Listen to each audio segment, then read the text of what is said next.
The morning sun cast long shadows across the grounds of Windsor Castle as 10-year-old Prince George walked quietly through the familiar corridors. His footsteps echoed softly on the polished marble floors, a sound he had grown accustomed to over the years. Today felt different somehow, though he couldn't quite put his finger on why. George had always been curious about the people who worked around the castle. While other children his age might be playing video games or watching television, he found himself drawn to observing the staff members who dedicated their lives to serving the royal family. There was something fascinating about their quiet dedication and the way they moved through their duties with such precision and care.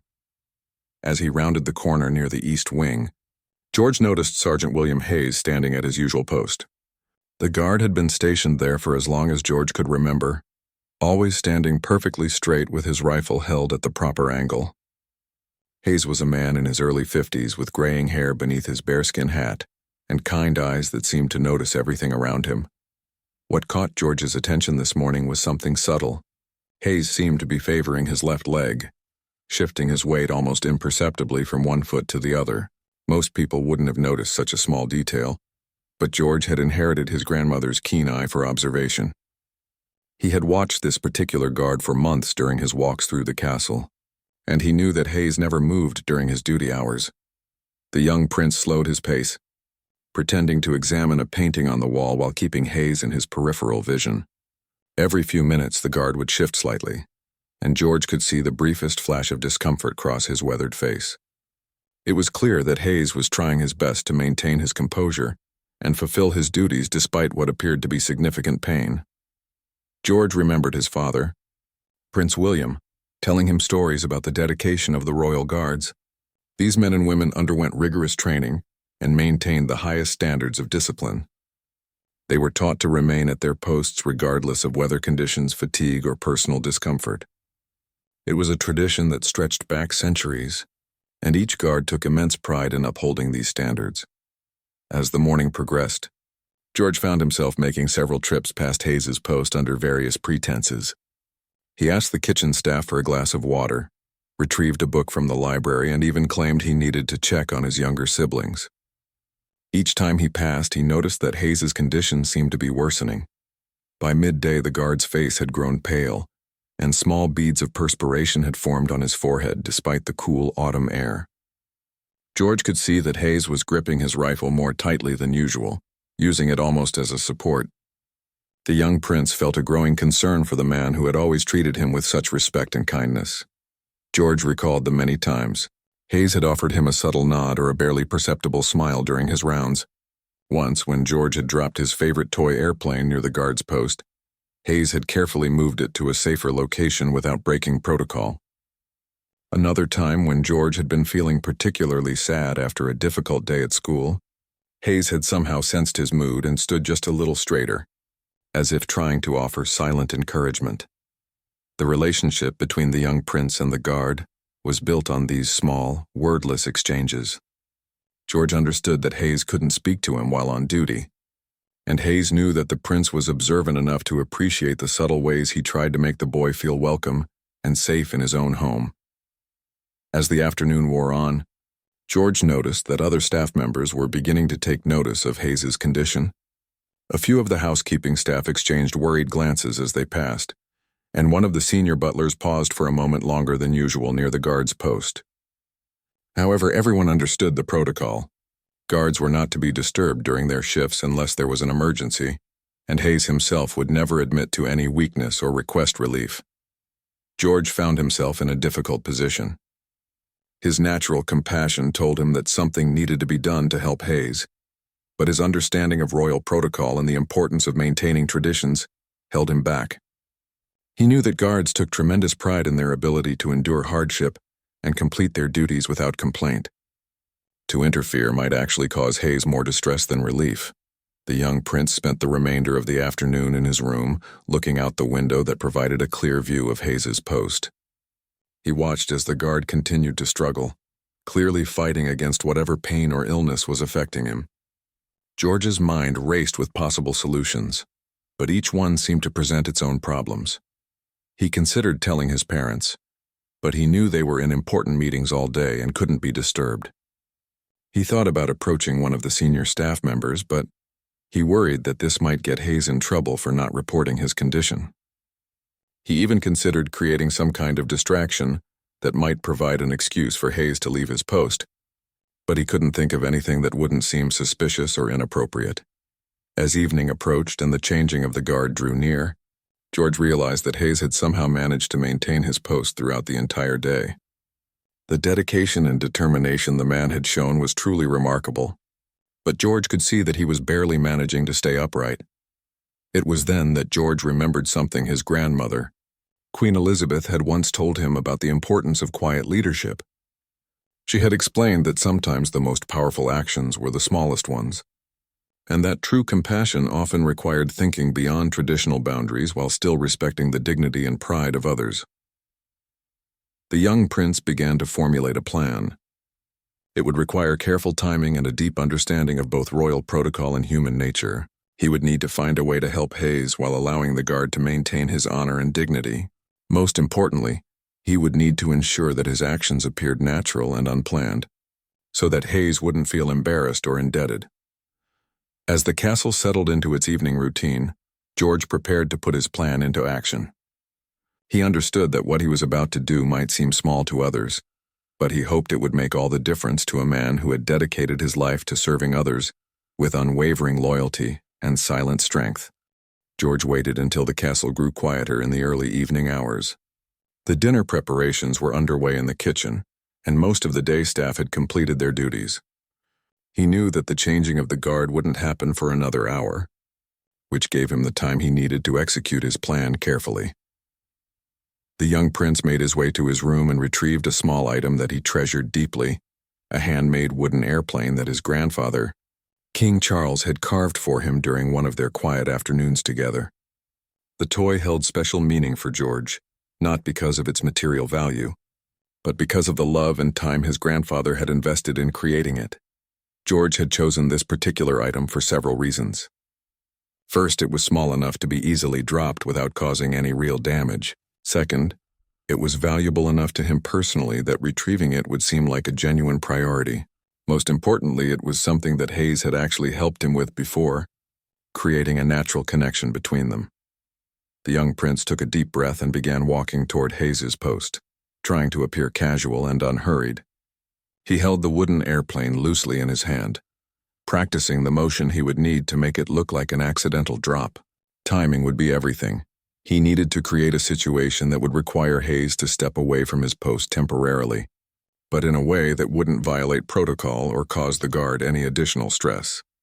As George approached the corner where Hayes stood, he could see that the man was indeed struggling more than ever. The guard's usual perfect posture had become slightly strained, and his breathing seemed more labored. However, Hayes maintained his professional demeanor, keeping his eyes focused straight ahead and his rifle at the proper angle. George slowed his pace and pretended to examine the wooden airplane as he walked, turning it over in his hands as if studying its craftsmanship. When he was about 10 feet away from Hayes's position, he deliberately loosened his grip and allowed the toy to slip from his fingers. The airplane clattered across the marble floor, sliding directly into the path where Hayes would need to walk if he were to step away from his post. The sound of the wooden toy hitting the floor echoed in the quiet corridor. George immediately stopped and looked down with what he hoped appeared to be genuine surprise and concern. He glanced toward Hayes, knowing that the guard had certainly heard the noise, but would be unable to acknowledge it while maintaining his duties. For a moment, George worried that his plan might not work. Hayes remained perfectly still at his post, giving no indication that he had noticed the dropped airplane. The young prince realized that he would need to make his request more direct, while still respecting the formal protocols that governed interactions with the guards. George approached Hayes's position and spoke in a clear, polite voice that carried just enough authority to make his request seem official. "Excuse me, Sergeant Hayes, I've dropped something important and I'm afraid it might be damaged if someone steps on it. Would you be able to help me retrieve it safely?" This was a carefully worded request that served multiple purposes. By using Hayes's proper rank and speaking formally, George was acknowledging the guard's position and showing respect for military protocol. By mentioning that the item was important and could be damaged, he was providing Hayes with a legitimate reason to temporarily leave his post. Most importantly, by asking for help rather than demanding it, He was giving Hayes the opportunity to maintain his dignity while accepting assistance. Hayes turned his head slightly toward George, and for the first time that day, the young prince could see relief flicker across the man's face. The guard understood immediately what George was offering, a face-saving excuse to step away from his post and momentarily relieve the pressure on whatever was causing him pain. "Of course, Your Royal Highness," Hayes replied in his professional tone, though George could detect a note of gratitude beneath the formal words. "Allow me to assist you." The guard carefully stepped away from his position, moving slowly and deliberately to maintain his composure despite his obvious discomfort. George watched as Hayes walked the few steps necessary to reach the wooden airplane, noting how the man tried to hide his relief at being able to move and shift his weight. Hayes bent down carefully to pick up the toy, taking slightly longer than necessary to complete the simple task. George understood that the guard was using these precious moments to stretch his muscles and give his body a brief respite from the rigid stance he had maintained all day. "Thank you so much, Sergeant Hayes," George said as the guard handed him the wooden airplane. "This means a great deal to me. My grandfather made it for me, and I would hate for anything to happen to it. It's a beautiful piece of craftsmanship." "Your Royal Highness," Hayes replied, his voice carrying genuine warmth despite the formal setting. "His Majesty is quite skilled with woodworking." George noticed that Hayes seemed to be standing more comfortably now, having had the opportunity to move and adjust his position. The brief exchange had provided exactly what the guard needed, a few moments of relief without compromising his professional duties or personal pride. "I should be more careful with it," George continued, deliberately extending the conversation for a few more moments. "Perhaps I should take it back to my room for safekeeping." "That would be wise, Your Royal Highness," Hayes agreed, clearly appreciating the additional time to recover. Such treasures deserve proper care. As their brief conversation concluded, George could see that Hayes looked markedly better than he had just minutes before. The guard's color had improved and his breathing seemed less labored.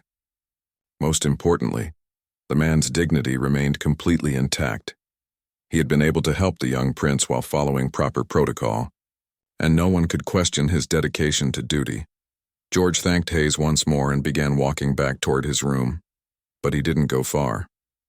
Instead, he positioned himself near a window, where he could continue to observe the guard's post without being obvious about it.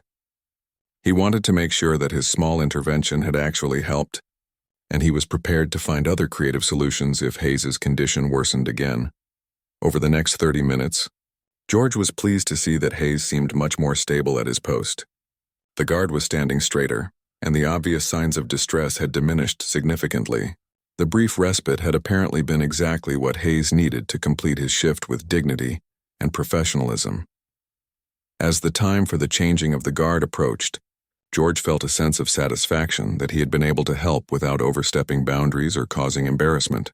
He had learned something important about the power of small, thoughtful gestures and the way compassion could be expressed while still respecting tradition and protocol. The experience had also deepened his appreciation for the dedication of the people who served his family and his country. Hayes had demonstrated remarkable commitment by maintaining his post despite personal discomfort, and George felt honored to have been able to offer a small gesture of support in return. The changing of the guard finally arrived, and George watched from his concealed position as Sergeant Hayes prepared to be relieved of his duties. The replacement guard, Corporal Matthews, approached with the crisp precision that marked all such transitions. The formal ceremony proceeded exactly as it had countless times before, with both guards performing their roles flawlessly. George observed Hayes during the handover, looking for any signs that his earlier intervention had truly helped. To his relief, the sergeant completed the ceremony with his usual dignity and professionalism. When the formal exchange was finished, Hayes stepped away from his post and began the walk back to the guards' quarters, his stride appearing much more natural than it had been throughout the day. As Hayes disappeared around the corner, George felt a complex mix of emotions. He was proud that he had been able to help someone in need, but he also felt a deeper understanding of the sacrifices that people made in service to others. The experience had opened his eyes to the human side of the formal protocols and traditions that surrounded his daily life. The next morning, George found himself once again walking through the castle corridors, but this time his steps were guided by a different purpose. He wanted to learn more about the guards who protected his family and to understand their experiences better. His encounter with Hayes had sparked a genuine curiosity about the lives of the people who worked around him. George made his way to the staff dining area during the guards' breakfast hour. This was unusual for him, as members of the royal family typically didn't visit these areas during mealtimes. However, his recent experience had given him the confidence to step outside his normal routine in pursuit of greater understanding. When he entered the dining hall, conversations quieted momentarily as the guards noticed his presence. George approached the table where Sergeant Hayes was sitting with several other guards, all of whom immediately began to stand in recognition of his rank. "Please, don't get up," George said quickly, gesturing for them to remain seated. "I was hoping I could join you for a few minutes if that's all right." The guards exchanged glances, clearly surprised by this unprecedented request. Hayes, however, nodded respectfully and indicated an empty chair at their table. "Of course, Your Royal Highness. We would be honored." George took a seat among the guards, feeling slightly nervous but determined to bridge the gap between his world and theirs. He had never had such an informal conversation with the castle staff before, and he wasn't entirely sure how to begin. "I wanted to thank you all for the work you do," George started, his voice carrying genuine sincerity. "I know that standing guard for hours requires incredible discipline and dedication." Corporal Matthews, a younger guard with bright eyes and an eager expression, spoke up first. "Thank you, Your Royal Highness. It's an honor to serve your family and our country." Hayes added his own thoughts, his weathered face showing appreciation for George's words. "We take great pride in maintaining the traditions that have protected the monarchy for generations, sir." George seized the opportunity to learn more about their experiences. "What's the most challenging part of your duties?" he asked, genuinely curious about their perspectives. The guards looked at each other, seeming to weigh how honestly they should answer. Finally, Sergeant Hayes spoke up. "The physical demands can be significant, Your Royal Highness. Standing perfectly still for hours, maintaining focus regardless of weather conditions or personal discomfort. But we train extensively for these challenges." "What about the mental challenges?" George pressed, remembering his grandmother's teachings about the importance of understanding all aspects of a situation. Guard Thompson, an older man with kind eyes, answered thoughtfully. "Sometimes the hardest part is not being able to interact with the people around us. We see you and your family going about your daily lives and we feel a connection to you, but our duties require us to remain silent and still." This insight struck George deeply. He had never considered that the guards might feel a personal connection to his family beyond their professional obligations. The idea that they watched over his family not just as a job, but with genuine care and concern, made their service seem even more meaningful. "Do you ever have medical issues that make it difficult to complete your duties?"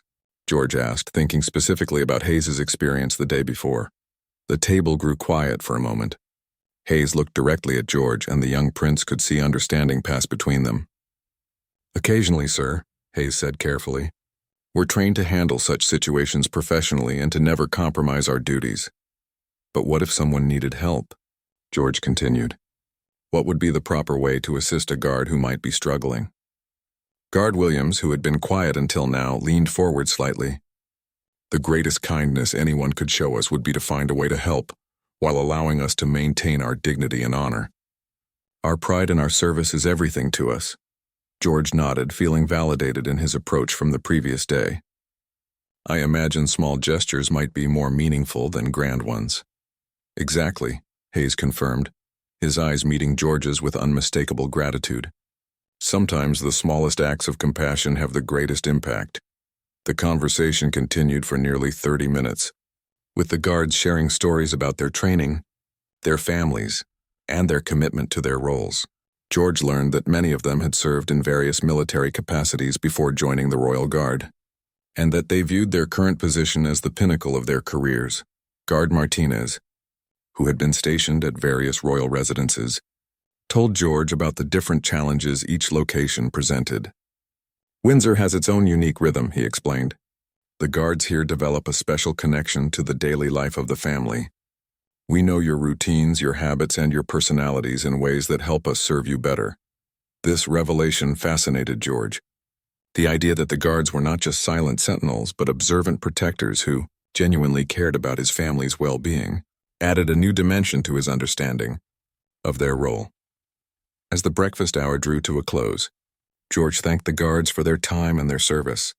"This conversation has meant a great deal to me," he said sincerely. "I hope we can speak again sometime." Hayes stood as George prepared to leave. "Your Royal Highness," he said formally but with warmth in his voice. "Your interest in our service and your respect for our duties means more than you might realize. It reminds us why we're proud to serve." As George left the dining hall, he carried with him a new appreciation for the complex human relationships that existed within the formal structure of royal life. His simple act of dropping the wooden airplane had led to something much more significant, a bridge of understanding between himself and the people who dedicated their lives to protecting his family. The experience had taught him that leadership wasn't just about grand gestures or public appearances. Sometimes the most important acts of leadership happened in quiet moments, when no one was watching, and when the goal was simply to show respect and compassion for fellow human beings. Word of George's breakfast with the guards spread quietly through the castle staff over the following days. While no one spoke about it openly, there was a subtle shift in the atmosphere around the royal residence. The guards seemed to stand a little taller, knowing that their service had been personally acknowledged by the young prince. The other staff members, from housekeepers to kitchen workers, began to take notice of George's growing awareness of their contributions to daily life at the castle. George himself continued to think about his conversation with the guards and the insights they had shared. He found himself paying closer attention to all the staff members he encountered during his daily routines. He noticed the early morning gardeners who maintained the beautiful grounds, the housekeeping staff who ensured every room was perfect, and the kitchen workers who prepared meals with such care and precision. 3 days after his breakfast with the guards, George encountered another situation that would test his growing understanding of compassionate leadership. He was walking through the castle's main corridor when he noticed Mary Sullivan, one of the senior housekeeping staff, struggling with a heavy cart loaded with fresh linens. Mary was in her 60s and had worked at the castle for over 30 years. But today she seemed to be having particular difficulty managing her usual tasks. George observed that Mary kept pausing to rest, placing her hand on her lower back with obvious discomfort. The cart she was pushing was loaded higher than usual, and the wheels seemed to be catching on the carpet edges, making her job even more challenging. Other staff members hurried past her, each focused on their own duties and deadlines.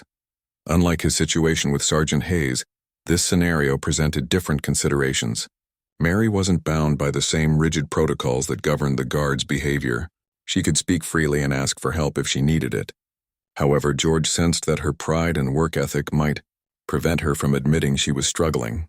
The young prince remembered his grandmother's lessons about the dignity of work and the importance of allowing people to maintain their self-respect while offering assistance. He decided to approach the situation with the same thoughtfulness he had shown with Hayes, but adapted to Mary's different circumstances. George approached Mary with a warm smile. "Good morning, Mrs. Sullivan. Those linens look particularly fresh today." Mary immediately straightened up despite her obvious discomfort. "Good morning, Your Royal Highness. Yes, they're just back from the laundry. I'm taking them up to refresh the guest rooms." "The guest rooms on the 3rd floor?" George asked, knowing that this would require Mary to navigate several flights of stairs with her heavy cart. "Yes, sir," Mary replied. Though George could see the prospect of the stairs ahead was daunting for her, George thought quickly about how he could help without undermining Mary's pride in her work. "I was actually heading up to that area myself," he said, which wasn't entirely true but wasn't completely false either. "Would you mind if I walked with you? I've been curious about how the guest rooms are prepared for visitors." Mary's face brightened at this request. "Of course, Your Royal Highness. I'd be delighted to show you our process." As they began walking together, George positioned himself on one side of the cart and casually placed his hands on it as if he were simply accompanying Mary rather than actively helping her push it. The additional support made Mary's task significantly easier, though George was careful to make it appear that Mary was still in control of the cart. "How long have you been working at the castle, Mrs. Sullivan?" George asked as they walked, genuinely interested in her story. 32 years this autumn," Mary replied with obvious pride. "I started when I was just 28, shortly after your father was born. I've had the privilege of watching your family grow up. This revelation fascinated George. You knew my father when he was my age? Mary's eyes twinkled with fond memories. Oh yes, Your Royal Highness. Prince William was quite the curious boy, always asking questions about how things worked around the castle. He reminded me very much of you, actually. As they reached the first flight of stairs, George faced a new challenge. The cart was too heavy for Mary to lift safely, and there was no elevator access to this particular section of the castle. George knew he needed to find a solution that wouldn't embarrass Mary or make her feel incapable of doing her job. Mrs. Sullivan, George said thoughtfully, I've never actually seen how this cart mechanism works. Is there a special technique for getting it up the stairs? Mary paused, clearly appreciating George's tactful approach to the problem. Well, normally we have a two-person team for the stairs, but my partner called in sick today. There's a proper way to lift and support the cart that keeps the linens secure. Could you show me? George asked. I'd love to learn the proper technique. Mary smiled, understanding that George was offering to help while allowing her to maintain her role as the experienced professional. Certainly, Your Royal Highness. If you could take this end here, I'll guide you through the process. Together, they carefully maneuvered the cart up the stairs, with Mary providing the expertise and George providing the additional strength needed to complete the task safely. The process took several trips, but George found himself genuinely enjoying the work and the conversation. As they worked, Mary shared stories about the castle's history and the various royal family members she had served over the years. She told George about the time his grandmother had personally thanked her for arranging flowers in a guest room, and how his grandfather had once helped her reach a high shelf when she was decorating for Christmas. Your family has always been kind to the staff, Mary explained as they loaded fresh linens onto the beds, but there's something special about taking the time to actually work alongside us. It shows that you understand the value of what we do. George helped Mary arrange the linens according to the castle's exacting standards, learning the proper way to fold hospital corners and arrange decorative pillows. He was surprised by how much skill and attention to detail went into tasks that he had always taken for granted. This requires real artistry, George observed as Mary demonstrated the proper way to arrange the bedding. I had no idea there was so much technique involved. Mary beamed with pride at his recognition of her expertise. Every room in the castle represents the royal family to our guests. We take great care to ensure that everything reflects the dignity and excellence of the monarchy. When their work was completed, George thanked Mary for teaching him about her responsibilities. I've learned so much today. Would it be possible for me to help with similar tasks in the future? Mary's face lit up with genuine pleasure. That would be wonderful, Your Royal Highness. Perhaps you could join our team for the quarterly deep cleaning of the staterooms. We always need extra hands for that project. As George left Mary to continue her duties, he reflected on how different this experience had been from his encounter with Sergeant Hayes. While Hayes had needed relief from his rigid duties, Mary had needed support and recognition for her skilled work. Both situations had required compassion and understanding, but they had demanded different approaches. The experience reinforced George's growing belief that true leadership involved understanding each person's unique circumstances and needs. It wasn't enough to apply the same solution to every situation. Effective compassion required careful observation, genuine respect, and the flexibility to adapt one's approach to each individual's dignity and pride. That evening, George shared his experiences with his father during their regular private time together. Prince William listened with obvious pride as George described his growing awareness of the staff's contributions and his efforts to show appreciation for their work. You're learning something very important, Prince William told his son. The strength of our monarchy has always come from the relationships we build with the people who serve alongside us. Your grandmother understood this deeply, and it's wonderful to see you developing the same awareness. Several weeks had passed since George's experiences with Sergeant Hayes and Mary Sullivan, and the young prince found that his perspective on castle life had fundamentally changed. He no longer walked through the corridors as a passive observer, but as someone actively engaged with the community of people who made royal life possible. His father, Prince William, had noticed the change in George's behavior and decided it was time to share some important family history that might help guide his son's growing understanding of service and leadership. George, Prince William said during one of their evening walks through the castle gardens. "I want to tell you about something your great-grandmother, Queen Elizabeth, once taught me when I was about your age."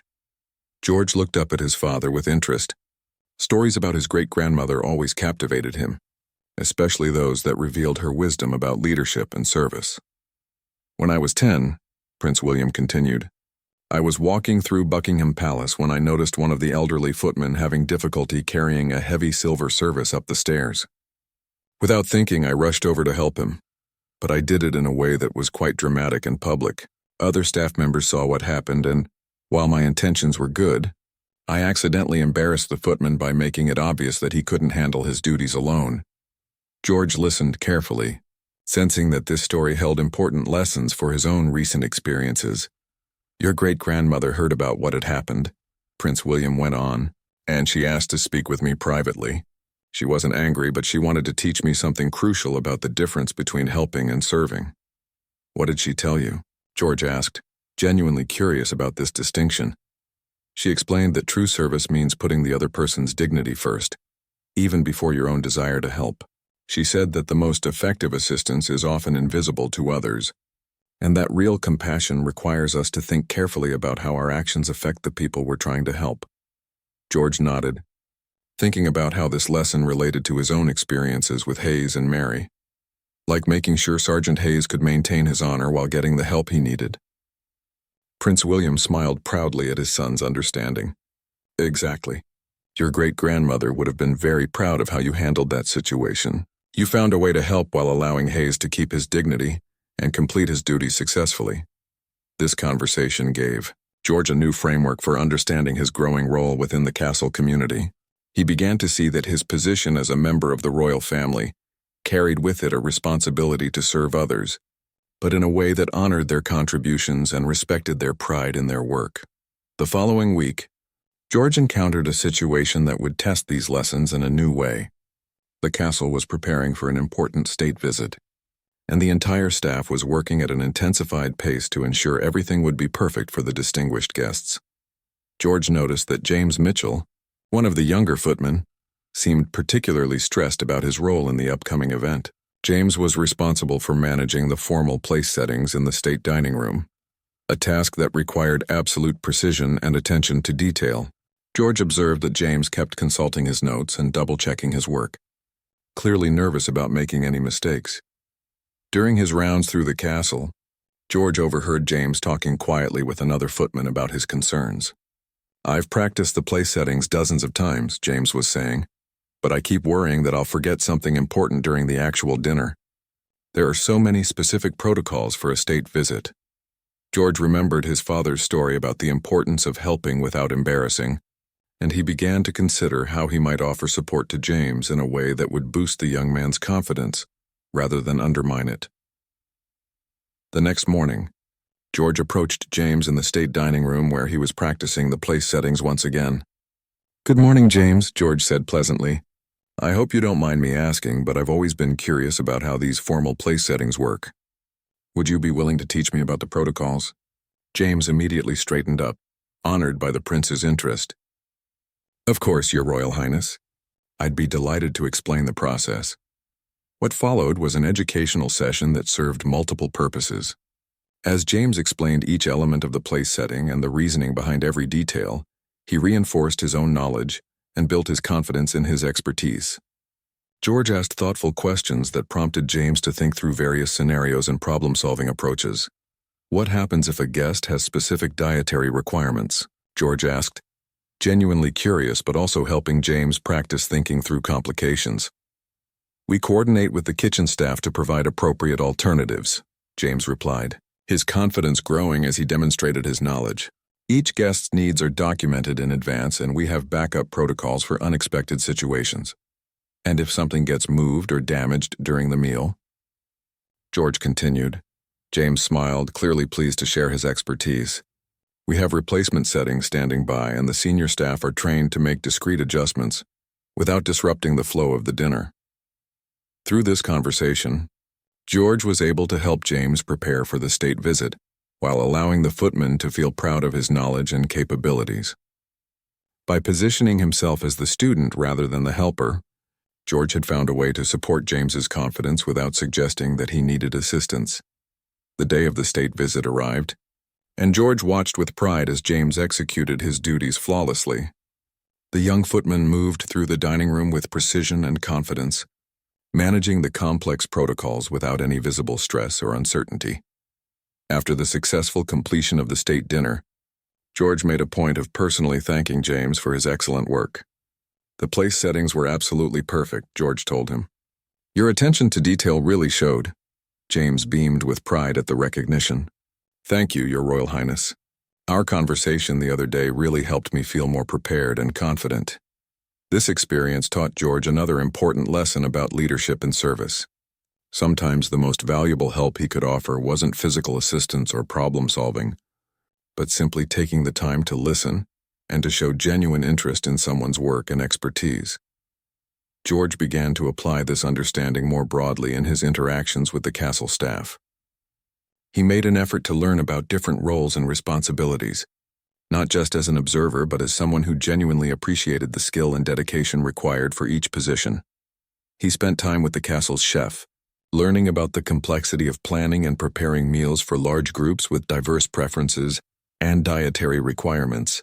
He visited the maintenance staff to understand how they kept the ancient building functioning smoothly with modern needs. He even spent time with the security team, learning about the sophisticated systems and procedures they used to keep the royal family safe. Each of these interactions followed the same pattern George had developed.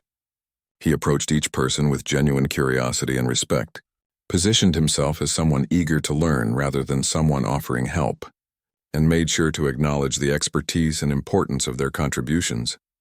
The cumulative effect of these interactions was remarkable.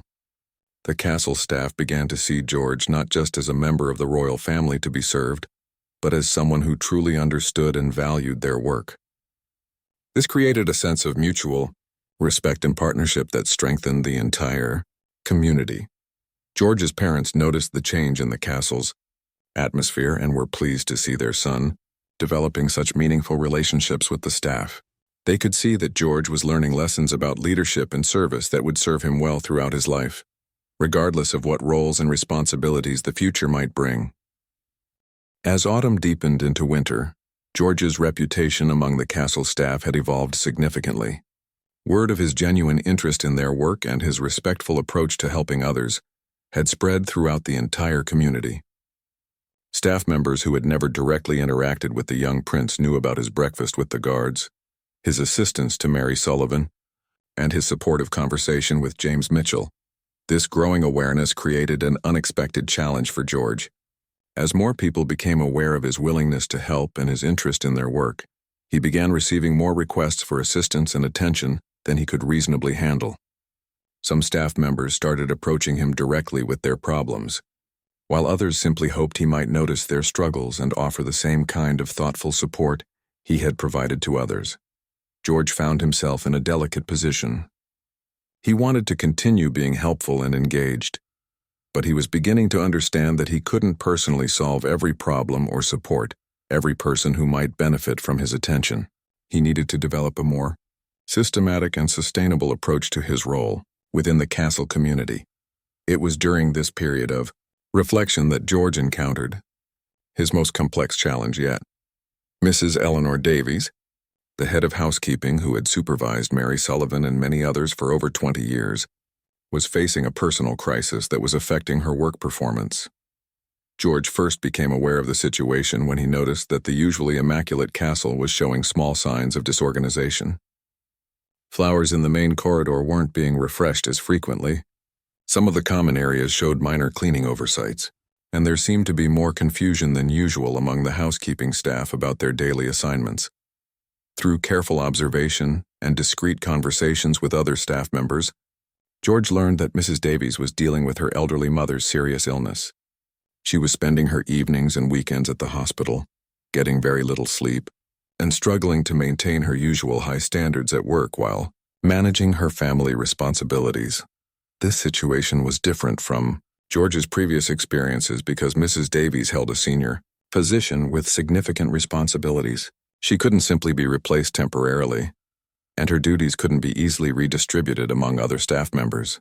Moreover, As head of housekeeping, she was responsible for managing and supporting other staff members, which meant that her struggles were affecting the entire housekeeping operation. George recognized that this problem required a more sophisticated solution than his previous interventions. He couldn't simply drop a toy airplane or offer to carry a cart up the stairs. Mrs. Davies needed practical support that would allow her to fulfill both her professional responsibilities and her family obligations without compromising either. After thinking carefully about the situation, George decided to approach his parents for guidance. He explained what he had observed and his concern for Mrs. Davies and the impact her situation was having on the housekeeping staff. "I want to help," George told his father, "but I'm not sure what would be most appropriate or effective in this situation." Prince William listened thoughtfully to his son's explanation. "You're right to bring this to my attention," he said. "Mrs. Davies has been a valued member of our staff for many years, and it's important that we support her during this difficult time. But you're also correct that this situation requires a different approach than your previous interventions." Together, George and his father developed a plan that would provide Mrs. Davies with the support she needed while maintaining the dignity and effectiveness of the housekeeping operation. They decided to bring in a temporary assistant supervisor who could handle some of Mrs. Davies's administrative duties, allowing her to focus on the most critical aspects of her job while having more flexibility to attend to her mother's needs. However, George wanted to ensure that his own role in identifying and addressing the situation was handled appropriately. He didn't want Mrs. Davies to feel that her personal struggles had been discussed inappropriately, or that her job security was in question. George asked his father if he could be the one to speak with Mrs. Davies about the additional support that would be provided. "I'd like her to know that we've noticed her excellent work over the years, and that we want to support her during this challenging time." Prince William agreed, recognizing that this would be an important learning experience for George in handling sensitive staff management situations. The next morning, George approached Mrs. Davies in her office. He could see immediately that she was exhausted and stressed, though she was trying to maintain her professional composure. "Mrs. Davies," George began gently, "I wanted to speak with you about something important. I know that you've been managing some family challenges recently, and I want you to know that my family appreciates your years of dedicated service to the castle." Mrs. Davies looked surprised and slightly worried by this opening. "Thank you, Your Royal Highness. I hope my personal situation hasn't interfered with my duties." "Not at all," George assured her quickly. "Your commitment to excellence has never wavered. However, we recognize that you're facing some difficult circumstances, and we'd like to provide you with some additional support to help you manage both your responsibilities here and your family obligations." George explained the plan to bring in a temporary assistant supervisor and emphasized that this was being offered as support for a valued employee, not as a criticism of her performance.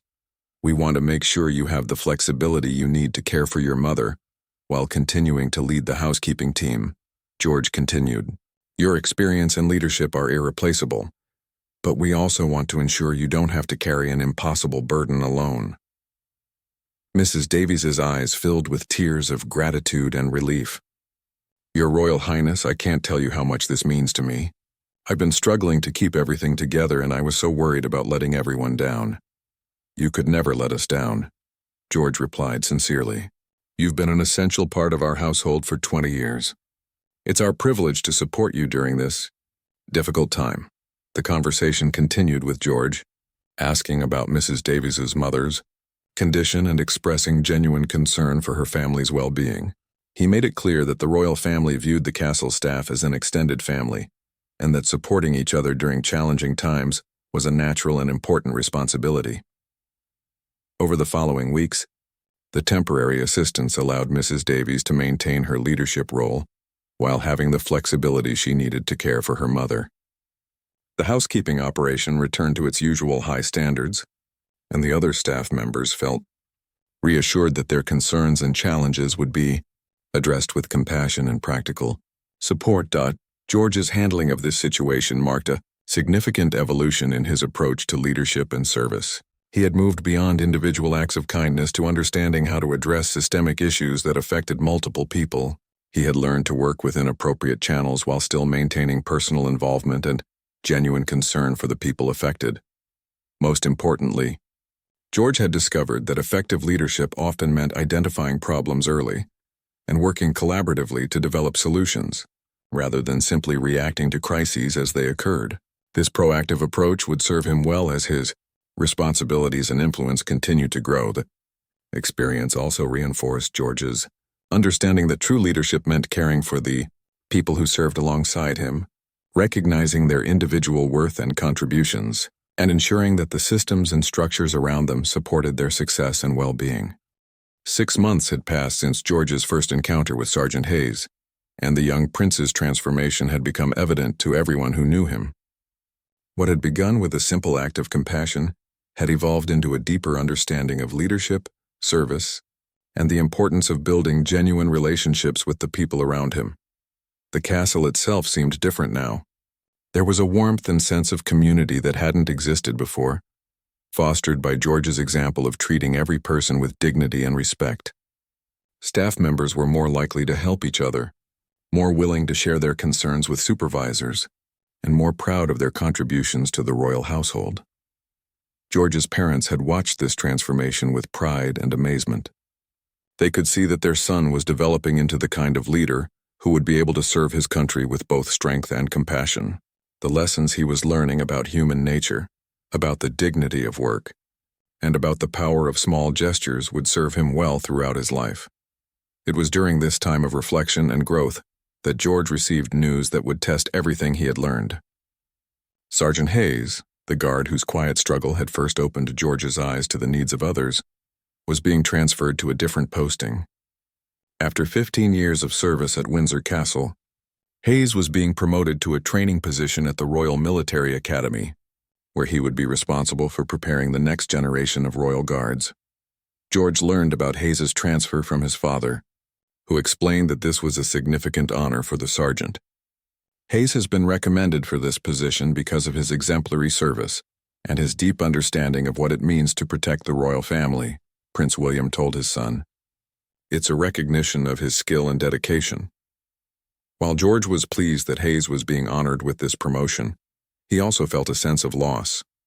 Hayes had become a symbol for George of the quiet dedication and service that surrounded the royal family every day. The thought of the castle without Hayes's steady presence at his post seemed strange and somehow diminished. George decided that Hayes's departure provided an opportunity to acknowledge not just the sergeant's individual service, but the contributions of all the guards and staff members who had shaped George's understanding of leadership and community. With his parents' permission, George began planning a small ceremony to mark Hayes's departure and to express his gratitude to the entire castle staff. This would be George's first formal event as a member of the royal family, and he wanted it to reflect the values and lessons he had learned over the past months. The ceremony was planned for Hayes's last day at Windsor Castle. George insisted that it be held in the main courtyard, where Hayes had spent so many hours at his post, and that all the castle staff be invited to attend. He wanted this to be a celebration of service and community, not just a formal farewell to one person. On the morning of the ceremony, George stood in the courtyard where he had first noticed Hayes's struggle. The memory of that day seemed distant now, but the lessons it had taught him remained vivid and important. As the staff members gathered in the courtyard, George felt a mixture of nervousness and excitement about addressing them formally for the first time. When everyone had assembled, George stepped forward to speak. He had prepared his remarks carefully, wanting to convey both his personal gratitude and his understanding of the broader importance of their collective service. 6 months ago, George began, his voice carrying clearly across the courtyard, I learned something important about what it means to serve others. I learned this lesson not from a book or a lecture, but from watching Sergeant Hayes maintain his post despite personal discomfort, and from observing all of you as you carry out your duties with dedication and pride. George paused, looking around at the assembled staff members, many of whom he now knew by name and had worked alongside in various capacities. I've discovered that true service isn't just about grand gestures or public recognition. It's about the daily commitment to excellence, the willingness to put others' needs before your own, and the quiet dignity with which you approach even the most challenging tasks. Hayes stood at attention among the other guards, his face showing both pride and emotion as George continued his remarks. "Sergeant Hayes, your 15 years of service at Windsor Castle have exemplified these qualities," George said, addressing Hayes directly. "But more than that, your example has taught me about the importance of maintaining honor and dignity in all circumstances. You've shown me that true strength often means continuing to serve others even when no one knows you're struggling." George then turned to address the broader group. "To all of you who make this castle a home and a symbol of our country's values, I want you to know that your contributions don't go unnoticed. Every perfectly prepared meal, every carefully maintained room, every hour spent at your posts, every problem solved before it becomes a crisis, all of these things matter deeply." The young prince had learned to speak from his heart, and his words carried genuine emotion and sincerity. "You've taught me that leadership isn't about commanding others, but about serving alongside them. You've shown me that the strongest communities are built on mutual respect and genuine care for each other's well-being." As George concluded his remarks, he presented Hayes with a personal gift, a leather-bound journal with the inscription "For Sergeant Hayes," whose quiet dedication speaks volumes about true service. Inside the journal, George had written a personal note thanking Hayes for the lessons he had unknowingly taught and wishing him success in his new role training future guards. Hayes accepted the gift with visible emotion, and when George extended his hand for a handshake, the sergeant gripped it firmly, their eyes meeting with mutual respect and understanding. After the formal ceremony, George spent time talking individually with many of the staff members, thanking them for specific contributions they had made and for the ways they had helped shape his understanding of service and leadership. Mary Sullivan, who had taught George about the skill and artistry involved in housekeeping, told him how much his interest in their work had meant to everyone. "You've made us all feel more valued and appreciated," she said. "That makes us want to do our jobs even better." James Mitchell, the young footman whose confidence George had helped build before the state dinner, expressed his gratitude for the prince's mentorship. "You taught me that asking questions and wanting to learn more isn't a sign of weakness," James said. "You've helped me become better at my job and more confident in my abilities." As the day drew to a close and Hayes prepared to leave Windsor Castle for the last time as a guard stationed there, George reflected on how much had changed since that morning when he first noticed the sergeant's struggle. What had begun as a simple desire to help one person had evolved into a comprehensive understanding of his role as a future leader and his responsibility to the people who would serve alongside him throughout his life. George understood now that the incident with Hayes's dropped airplane had been just the beginning of his education in true leadership. The real lessons had come from the relationships he had built, the conversations he had shared, and the gradual recognition that leadership meant creating an environment where everyone could serve with dignity and pride. As Hayes walked away from the castle, George felt confident that the values and traditions the sergeant represented would continue. The next generation of guards would be trained by someone who understood not just the technical aspects of their duties, but the deeper meaning of service and dedication. Most importantly, George knew that he would carry the lessons he had learned into whatever roles and responsibilities awaited him in the future.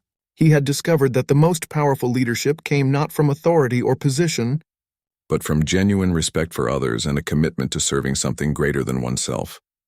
The castle community that George had helped foster would continue to grow and strengthen, built on the foundation of mutual respect, shared purpose, and the understanding that everyone's contributions mattered. This would be George's lasting legacy from his year of learning about service, compassion, and the true meaning of leadership.